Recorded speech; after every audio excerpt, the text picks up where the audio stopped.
who said education is dead. Chitty, great job. Let's give him a nice round of applause.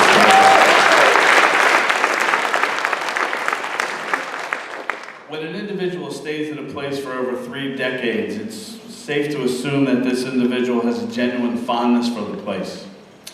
In the case of the person that I am privileged to introduce to you today, it's not a fondness. It's a genuine love for Germantown Academy.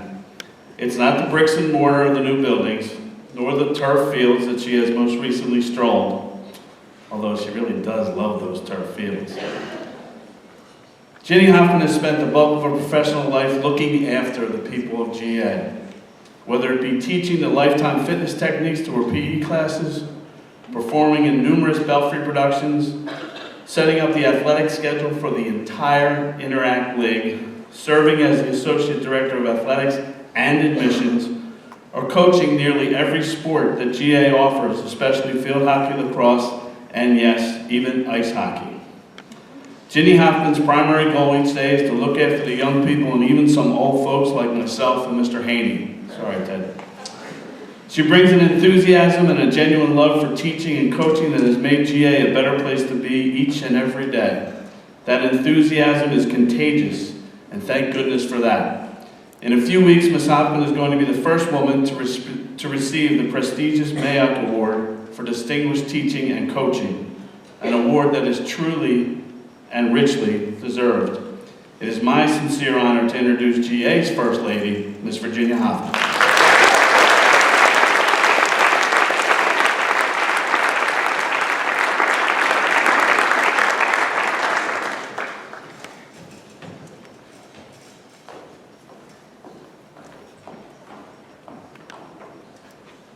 Good morning, everybody. When Mr. Shahas asked me to speak, I was racking my brain for ideas. Athletics and its influence on my life, too obvious. My music career, many hours of violin and organ lessons, too sad. Or my ballet career, featuring my solo as the Sugar Plum Fairy in 5th grade, too humiliating. I decided I wanted to share with you something that everyone can enjoy, travel. I love to travel, and my family started my traveling career when I was very young. They were not deterred by my motion sickness, and I am very grateful for that. Travel involves many stages, and each one can be fun.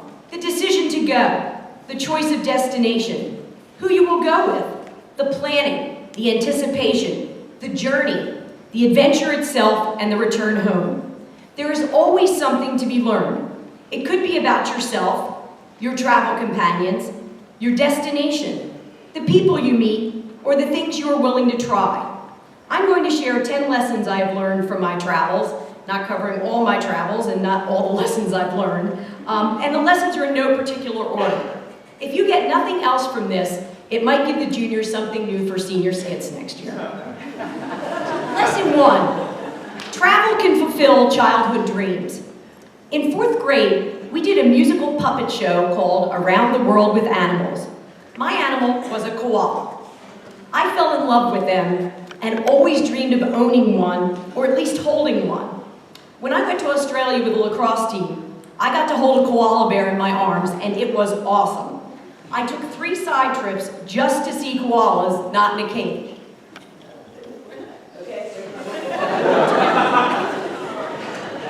I can't tell you how much this meant to me, like since 4th grade, and it took me all that time to meet my first koala up close and personal. It was great. I was also totally into ancient history, and I longed to see the pyramids. My trip to Egypt did not disappoint. Here I am on a camel in front of the pyramids. That's my mom with me. My mother and I went together to Egypt for a trip while I was in college. It is amazing. You can't imagine what it's like to climb inside the pyramids and realize you're a part of something that is thousands of years old, or to be lost in a fog on Lake Nasser and then suddenly see Abu Simbel appear before you. It was hard to be in a country when you can't speak or read the language, but the familiarity with the history and the culture made it all worthwhile. Lesson 2. There we go. There we go. See, I had a different hairstyle then. Lesson 2 of travel. You can see your parents in a whole new light. My family went to Europe for 3 weeks when I was in 11th grade. And unfortunately, I don't have pictures from this because since most of my pictures are old school, they were slides from that and I wasn't able to convert them. But we went for 3 weeks when I was in 11th grade. This was a true family bonding experience. My mom, my dad, my 2 brothers and I, every day, all day, 3 weeks. My dad's family is from Switzerland, and he lit up when we arrived in Zermatt. He was practically running down the street to get to the Matterhorn. We had to go to the top of every mountain we saw, and he even insisted we have our first ski lesson ever on the Jungfrau during a blizzard. I couldn't see like my hand in front of my face, let alone the skis I was on. He had my little brother climb over a guardrail to get a better picture of him over a precipice. Who was this man? And every night he would come home, we'd have dinner, he'd lay in the lounge chair, watch television, didn't say a lot, up to work the next day, on the weekends we did things together. He was a crazy man in Switzerland. My mother, on the other hand, shocked us when we watched her get picked up on the street in Florence. She was on her way to buy gold jewelry, so she was motoring ahead of the rest of us, when a man picked her up. Who goes on a trip to see their mother get lucky? It was ridiculous.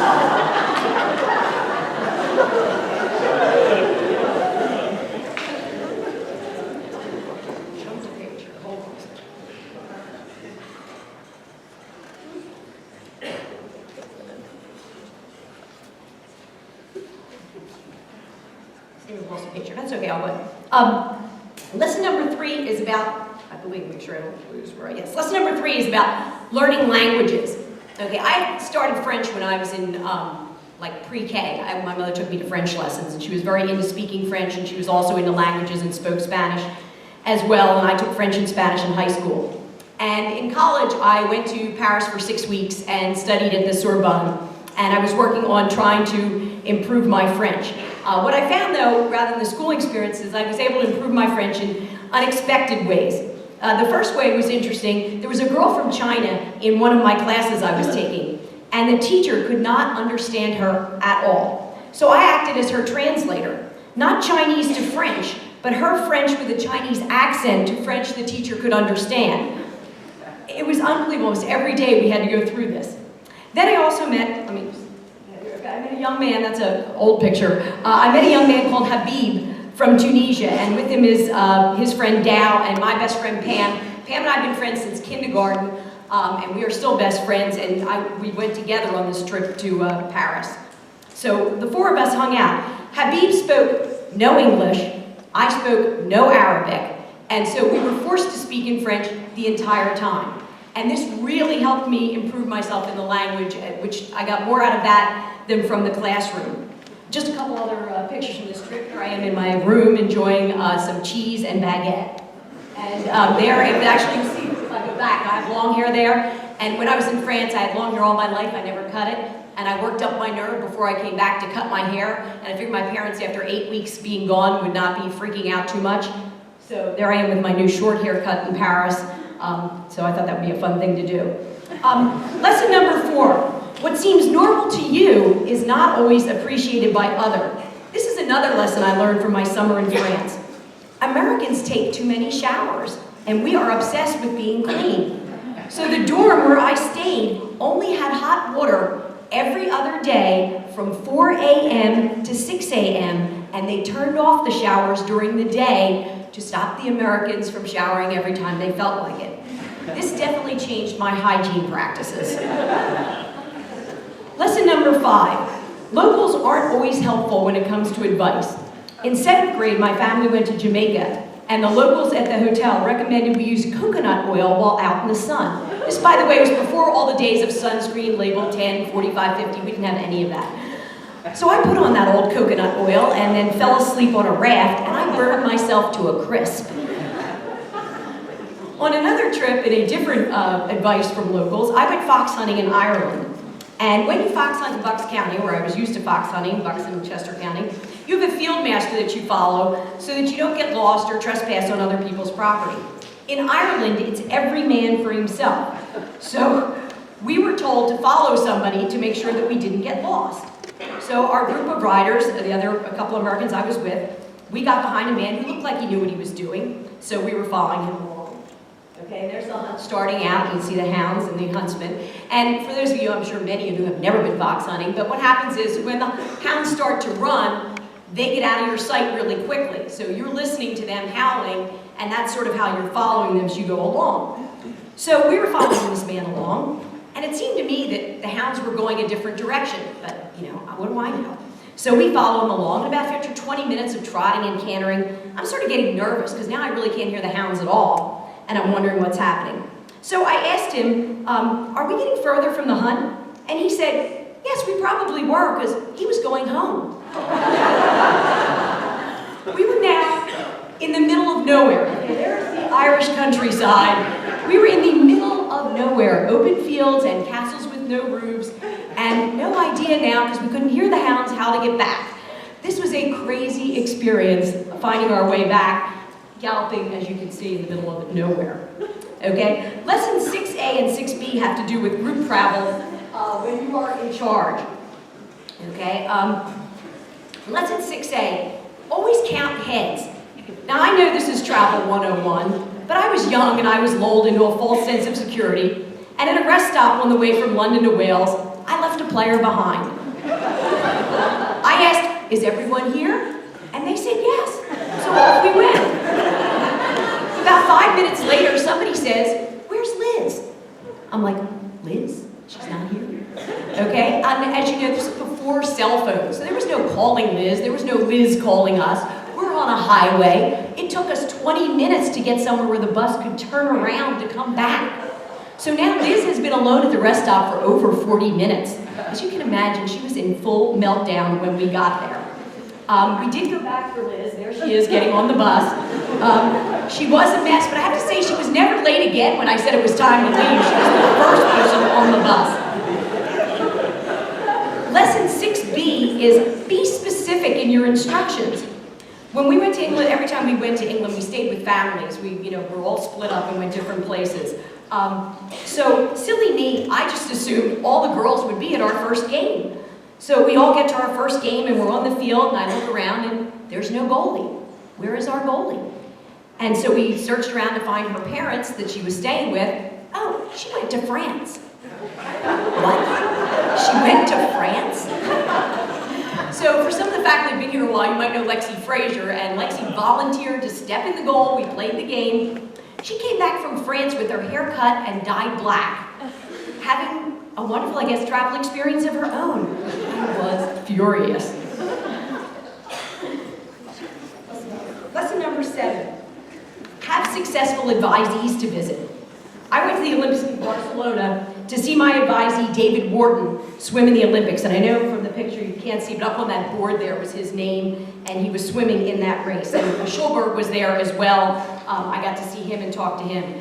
Seeing David's name up on that giant board and watching him swim was a real thrill. I encourage everyone to attend an Olympics. It is a real happening, not to be missed whether you like sports or not. Like, I ran into Jack Nicholson at the gymnastics. There are famous people everywhere. It's really fun, so I would definitely recommend that.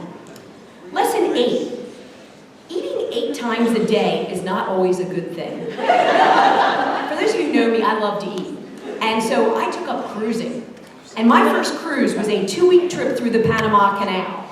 There's the canal. Buffet breakfast, sit-down breakfast. Buffet lunch, sit-down lunch. High tea, buffet dinner, sit-down dinner. Midnight chocolate buffet. I put on 15 pounds during this trip. Can I tell you, and I've spent my whole life in physical education, that 30 minutes of biking a day will not burn 20,000 calories. It's a wonder I wasn't stuck in the canal. There's one of the many buffets. That was more lots of fruit and things. I wasn't eating that. Lesson 9. Travel won't always be a great experience. You may get sick. Due to my motion sickness, I think I've thrown up all over the world. You may be injured. I was actually bit by a moray eel and thought I was going to die of coral poisoning because they told me that coral could have gotten in the wound and I had to watch for a high fever. That was not fun. When I was in Paris, I was robbed in a movie theater and had my passport and my purse stolen. And you want to work on your French, try talking to the police in the local arrondissement about having your purse stolen. It's mind-blowing. Also, the trip to the American Embassy to try to get my passport back was fun, it's still worth it no matter what goes wrong. And that leads to lesson 10.